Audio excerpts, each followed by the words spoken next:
नमस्कार, मैं राकेश परमार और आप देख रहे हैं महत्वपूर्ण मुद्दा। मित्रों, महत्वपूर्ण मुद्दे में आज सबसे महत्वपूर्ण विषय है कि देश की सबसे बड़ी, सबसे पुरानी और सबसे ज्यादा जाने जाने वाली पार्टी भारतीय राष्ट्रीय कांग्रेस पार्टी की असली समस्या क्या है। कुछ लोगों का मानना है कि कांग्रेस की असली समस्या कांग्रेस है या कांग्रेस की असली समस्या कांग्रेसी है। कांग्रेसी का मतलब चमचागिरी। चमचागिरी का जो कल्चर है वह कांग्रेस को अंदर अंदर खाए जा रही है, बिल्कुल उसी तरह जिस तरह से लकड़ी को घुन खा जाता है। यह बात आपको 2-3 मिनट में या 10-15 मिनट में स्पष्ट करने का मैं प्रयास करूंगा। तब तक आपसे हाथ जोड़ के प्रार्थना है कि सबसे पहले तो आप इस वीडियो के अंत तक बने रहें, चैनल को सब्सक्राइब करें, वीडियो को लाइक करें और अपने सभी समूहों में साझा करें। मित्रों, आज एक वाकया हुआ। सामाजिक दृष्टि से, कानूनी दृष्टि से और व्यवहारिक दृष्टि से इसकी जितनी ज्यादा मजम्मत की जानी चाहिए वो होनी चाहिए। असल में हुआ क्या कि आपको पता है, विदित है, मैं उस बात पर पहले कह चुका हूं कि केरल के एक न्यायालय ने मानहानि के मामले में राहुल गांधी को 2 साल की सजा सुना दी है। सर्वोच्च न्यायालय के दिशा निर्देश से जिसे ही कोई भी जनप्रतिनिधि को अगर 2 साल या उससे बड़ी सजा किसी भी न्यायालय से अगर हो जाएगी तो उसका सदस्यता खत्म हो जाएगी। लोकसभा सेक्रेटेरिएट ने आनंद फानंद कहिए या बिल्कुल तुरंत इमीडिएट एक्शन से उसको इंप्लीमेंट किया और राहुल गांधी की सदस्यता समाप्त कर दी। नोटिफिकेशन भी जारी हो गए। राहुल गांधी आज उसी कोर्ट में पुनर्विचार के लिए, बेल के लिए और आगे की कानूनी कार्रवाई जो उनको कानून में अधिकार मिला हुआ है उसका इस्तेमाल करने के लिए वो केरल के उस न्यायालय में उपस्थित हुए। ये कोई बड़ी बात नहीं है। हर भारतीय नागरिक को यह अधिकार प्राप्त है कि वो निचले अदालत के फैसले को उसी के ऊपर वाले अदालत में या उससे भी ऊपर वाले अदालत में सर्वोच्च न्यायालय तक जाए। इसमें राहुल गांधी ने कहीं कोई गलत गैर कानूनी काम नहीं किया।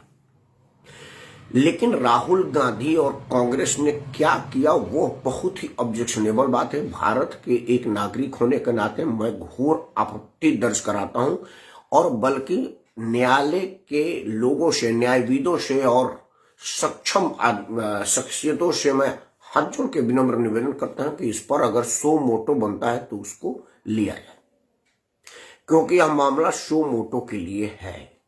ये सीधा सीधा अदालत को प्रभावित करने का प्रयास है।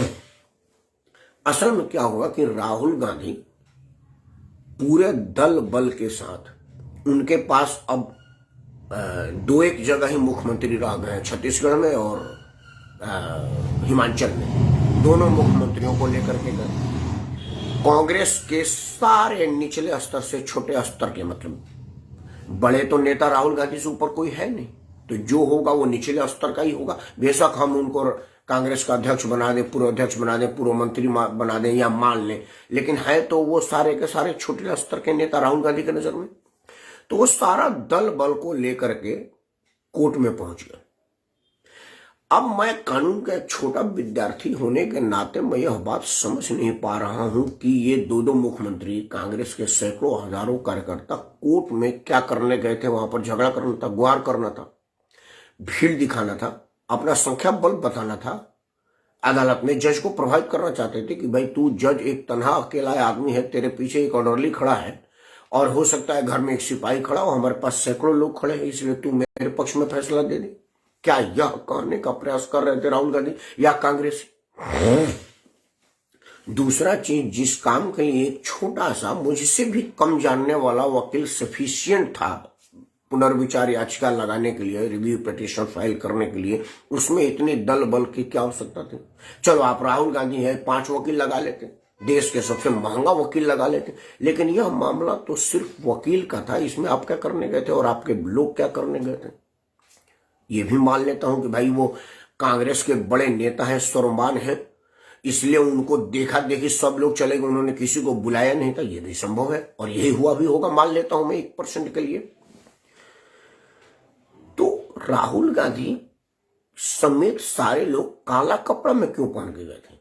मतलब क्या आप सबके सब लोग अदालत को ये बताना चाह रहे थे कि हम सब लोग वकील हैं, क्योंकि काला कोट पहन करके वकील कोर्ट में जाते हैं?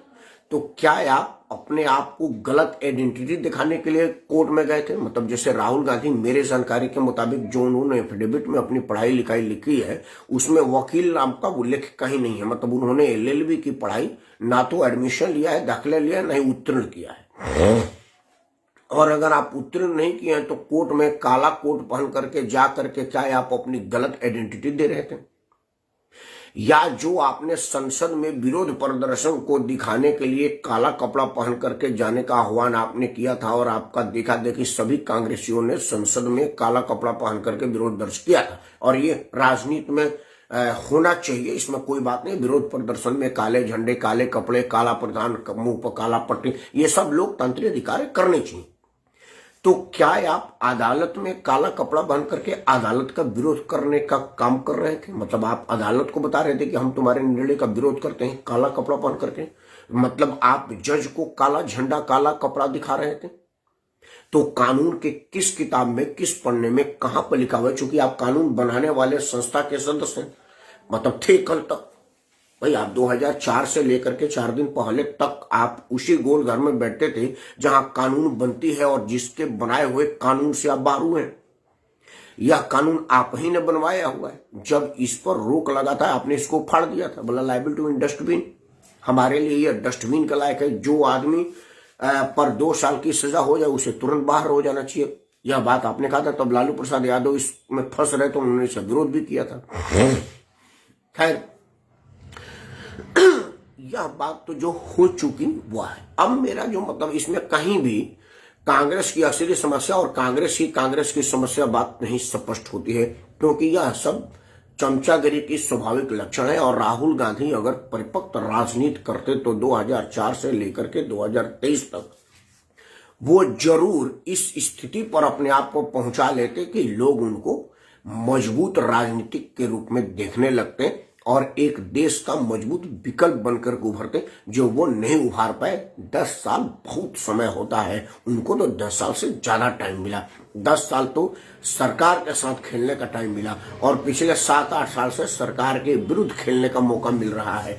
मतलब 4 से 24 करीब 20 साल, 19 साल हो गया। 18 साल में तो आदमी को मतदान देने का अधिकार मिल जाता है। मतलब राहुल गांधी जिस वक्त संसद के सदस्य बने होंगे, उस साल जितने बच्चे जन्म लिए होंगे वो सारे के सारे 2024 में मतदान करेंगे और वो सरकार बनाने में योगदान करेंगे। तो वो किस बात पर राहुल गांधी को मतदान करेंगे, यह सोचने वाली बात है।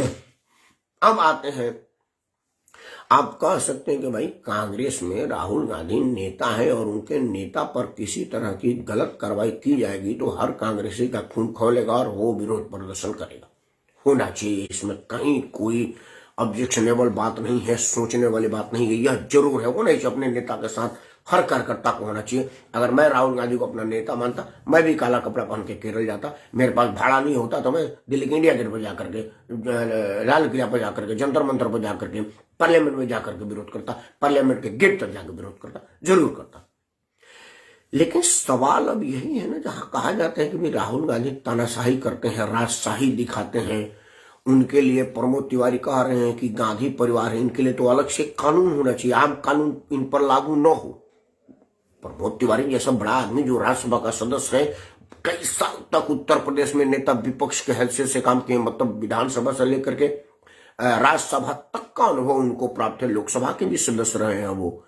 मतलब इतना कानून का ज्ञान रखने वाला आदमी यह कह रहा है कि भाई गांधी परिवार के लिए तो अलग से कानून होना चाहिए, तो यह बात तो अलग से कहते हैं ना भाई, इलीट वर्ग के लोग हैं, इन पर वो सब चीज लागू नहीं होता जो आमतौर पर लागू होता है।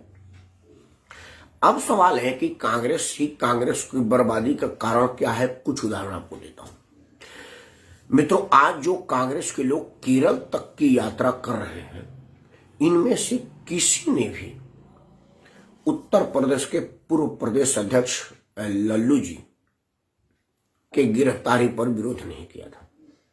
लालू जी एक बड़े संघर्षशील नेता थे। नेता विपक्ष या विपक्षी पार्टी के नेता के रूप में मिले अपने अधिकार का भरपूर इस्तेमाल करते थे और जन जागृति फैलाना, जन जागरण फैलाना, सरकार की नीतियों का विरोध करना और सरकार से लोहा लेना, लड़ाई लेना, दो चार होना, वो सड़क से लेकर के और सदन तक में वो बड़ा सक्रिय रहते थे। उनको सरकारी का मतलब राजनीतिक मुकदमे में उनको सजा हुई, लेकिन कोई कांग्रेस का अदना सदस्य भी न्यायालय नहीं गया, सड़क पर प्रदर्शन करने के लिए नहीं उतरा कि भाई हमारे प्रदेश अध्यक्ष के साथ अन्याय हुआ है। अब आप कह देंगे कि भाई प्रदेश अध्यक्ष तो 28-29 प्रदेश है, कहां कहां होता रहेगा। आप बात करते हैं राष्ट्रीय अध्यक्ष का। राहुल गांधी अब अभी सिर्फ संसद सदस्य हैं और कांग्रेस के पूर्व राष्ट्रीय अध्यक्ष रह चुके हैं। इनसे बड़ी शख्सियत थे पालुपति वेंकट नरसिम्हा राव, जिन्हें हम सब पीवी नरसिम्हा राव के नाम से जानते हैं। ये जो उदारवादी अर्थशास्त्र का स्वाद जो दुनिया ने चखा, भारत ने चखा, भारत ने देखा, आज जो देश में तरह तरह के मोबाइल, तरह तरह के गाड़ी और तरह तरह के चीज देख रहे हैं, मतलब अर्थव्यवस्था को खोलने का काम और सर्वसुलभ करने का जो काम आज देश में हो रहा है, जिसको दुनिया ढोरा पीट रही है। मोदी जी भी उसको $5 ट्रिलियन बनाने के लिए कर रहे हैं, मनमोहन सिंह ने भी इसको बहुत बड़ा योगदान माना है। इसका शुभारंभ पालुपति वेंकट नरसिम्हा राव के जमाने में हुई है। पीवी नरसिम्हा राव 5 साल तक बड़ी चतुरता से, चपलता से और शानदार तरीके से देश का शासन किया, देश में प्रधानमंत्री रहे। देश का प्रधानमंत्री हाईएस्ट सिविल अथॉरिटी होता है, मतलब सबसे बड़ा सिविल अथॉरिटी है देश का प्रधानमंत्री। उसको नंबर 1 का दर्जा बेशक प्राप्त न हो क्योंकि वो राष्ट्रपति का है, लेकिन उसके बाद सबसे बड़ा शख्सियत है वो। पूरे देश का प्रतिनिधित्व करने का कानूनन अधिकार है उसको। उसका कहा हुआ पूरे सदन का कहा माना जाएगा, वो नेता सदन होता है। इतनी बड़ी शख्सियत के गिरफ्तारी पर कोई कांग्रेसी नहीं गया, एक कांग्रेसी ने भी उस पर विरोध का एक स्वर नहीं उठाया। तो क्या कांग्रेस पार्टी में प्रधानमंत्री स्तर के नेता की गिरफ्तारी पर कुछ नहीं कहा जा सकता और एक मात्र संसद सदस्य के अपदस्थ होने पर पूरा आसमान सर पे उठा लिया जाएगा? तो इससे यह साबित नहीं होता है कि कांग्रेसी यह बता रहे हैं कि हमको नेता से मतलब नहीं, हमको तो हमारे राहुल गांधी से मतलब है। अगर गांधी परिवार पर आंच आएगा तो हम जमीन से आसमान तक को हराम मचा देंगे, बाकी कुल लोग चूल्हे भाड़ में जाए, हमें उससे क्या मतलब। तो इससे यह साबित नहीं होता कि कांग्रेस ही कांग्रेस की बर्बादी का आधार है, बर्बादी का कारण है और असली कांग्रेस की समस्या कांग्रेस ही है, या इससे स्पष्ट मतलब सेल्फ एक्सप्लेनेटरी नहीं है। मित्रों, राजनीति में सड़क पर संग्राम और सड़क पर संग्राम करने पर न्यायालय के साथ संग्राम, यह पुरानी बात है। हमारे लोकतंत्र में यह खूबसूरती है कि हम उस संविधान में दिए अधिकार का इस्तेमाल करते हैं और उसको इस्तेमाल करके सड़क पर संग्राम करते हैं। एक तो सड़क पर संग्राम शालीनता से हो, लोकतंत्र में यह बताया गया है, लेकिन अब वो शालीनता दूर दूर और बहुत दूर तक दिखती नहीं है। लेकिन जब इस मामला में अलग अलग मापदंड अलग अलग लोगों के लिए लगाई जाए तो यह चिंता का विषय है कि हमारा देश लोकतंत्र से चल रहा है या राजतंत्र से चल रहा है। मतलब हम लोकतांत्रिक गुलामी में जी रहे हैं या राजतांत्रिक प्रतांत्रिक गुलामी में चल रहे हैं, यह बात समझने वाली है। राष्ट्रीय कांग्रेस, भारतीय राष्ट्रीय कांग्रेस सबसे पुरानी पार्टी 1885 में सर एच ह्यूम के नेतृत्व में बनी थी और तब से लेकर के आज तक अनवरत कई टूटों के बाद भी खड़ी है और चल रही है। और आज भी मेरा अपना मानना है कि देश में कश्मीर से कन्याकुमारी और कच्छ से लेकर के कश्मीर तक, असम तक अगर कोई गांव है जिसमें कांग्रेसी नहीं है तो वो फिर भारत का गांव ही नहीं है, यह एकदम निश्चित बात है। ऐसी बड़ी पार्टी और ऐसे पुराने पार्टी के नेता अगर चमचागिरी करने लगे, गुलामी करने लगे, चटकारका करने लगे तो पार्टी खत्म होती हुई प्रतीत नहीं होगी, खत्म ही हो जाएगी। क्योंकि लोगों के मन में यह प्रश्न तो उठेगा कि भाई जब चुनाव होता है तो कांग्रेसी कहीं नहीं दिखता, मुद्दे की लड़ाई करनी पड़ती है तो कांग्रेसी कहीं नहीं दिखता है, अपने नेताओं के अपमान की बात हो तो उसके सम्मान में खड़ा कांग्रेसी कहीं नहीं दिखता है। लेकिन अगर गांधी परिवार पर कहीं से भी कहीं कोई बात आ जाए तो सारा कांग्रेसी सर आसमान पर उठा लेता है, आसमान जमीन पर गिराने का प्रयास करने लगता है। यहां तक कि कांग्रेस के दामाद, मैं तो कांग्रेस के दामाद कहने के लिए क्षमा नहीं चाहूंगा क्योंकि रावण वाड्रा तो कांग्रेस के ही दामाद है। वो बेशक अलग अकेले सोनिया गांधी के दामाद हो, प्रियंका गांधी के भतार हो और राहुल गांधी के जीजा जी हो, लेकिन सारा कांग्रेसी उसको अपना दामाद मानता है। और रावण वाड्रा पर अगर कोई पुलिस जांच की बात आई देती है तो सारा कांग्रेसी सड़क पर आ जाता है। तो यह राष्ट्रीय गुलामी जैसा बात आपको नहीं लगता है? अगर इस तरह की प्रवृत्ति होगी तो देश की जनता यह नहीं कहेगी कि भाई कांग्रेस को राष्ट्र से मतलब नहीं है, कांग्रेस को कांग्रेस से मतलब नहीं है, कांग्रेस को सिर्फ और सिर्फ गांधी परिवार से मतलब है। वो गांधी जो उधार का टाइटल है, मतलब नेहरू परिवार से मतलब है। जब तक ऐसा होगा तब तक कांग्रेस उत्थान नहीं कर पाएगी, क्योंकि इस देश में कांग्रेस को अच्छा मानने वाले हमारे जैसे भी लोग हैं जो यह मानते हैं कि कांग्रेस को सड़क पर संग्राम करना चाहिए, लेकिन हर मुद्दे पर करना चाहिए, सिर्फ गांधी परिवार के मुद्दे पर नहीं। क्योंकि अगर सिर्फ गांधी परिवार के मुद्दे पर आप सड़क पर आएंगे तो आप गुलाम के रूप में पाने जाएंगे, गुलामी के प्रतीक माने जाएंगे। और हमारी देश की जनता गुलामी कब का छोड़ चुकी है, अब वो पूर्ण रूप से स्वतंत्र हो चुकी है, पूर्ण रूप से अपना विवेक का इस्तेमाल कर रही है और भले बुरे की पहचान कर रही है। मीडिया की उपलब्धता अब इतनी ज्यादा हो गई, हर हाथ में मोबाइल है और जिसके पास मोबाइल है उसके पास समाचार के अनलिमिटेड स्रोत है, सैकड़ों स्रोत उसके पास है बातों को जानने का, चीजों को समझने का। तो वो सब चीज लोग समझ रहे हैं कि यार यही कांग्रेस है जो नरसिम्हा राव की गिरफ्तारी पर कुछ नहीं बोली, उत्तर प्रदेश के अध्यक्ष की गिरफ्तारी पर कुछ नहीं बोली, हरियाणा के नेता की गिरफ्तारी पर कुछ नहीं बोली, और मैंने चिदम्बरम साहब, मतलब कई लोग, मतलब देश में कई कांग्रेसी गिरफ्तार हुए हैं, लेकिन इतना हंगामा नहीं हुआ, कोर्ट पर इतना दबाव नहीं बनाया गया। लेकिन अगर गांधी परिवार पर थोड़ी सी आंच आई तो आप सड़क पर संग्राम करने को उतर जाएंगे तो देश की जनता आपको माफ नहीं करेगी। देश की जनता यही कहेगी कि कांग्रेस की समस्या कांग्रेस ही है और कांग्रेस को खत्म कांग्रेसी ही कर रहे हैं, क्योंकि उसमें जनतांत्रिक भावनाओं का अभाव है और गुलामी का प्रभाव है। और जब तक गुलामी का प्रभाव रहेगा गुलाम मानसिकता के लोग ही पसंद करेंगे। और अब देश गुलाम नहीं रहा, आजाद हो गया है हमारे आजादी के परवानों के अथक प्रयासों से, अथाह कुर्बानियों से, बेपनाह देश के प्रति मोहब्बत से। तो आप अगर देश से मोहब्बत करते हैं तो इस चमचागिरी की प्रवृत्ति से बाहर निकलिए और राष्ट्र का सेवा कीजिए। यही असली राष्ट्रभक्ति है और यही असली कांग्रेस भक्ति है। जय हिंद, वंदे मातरम, भारत माता की जय।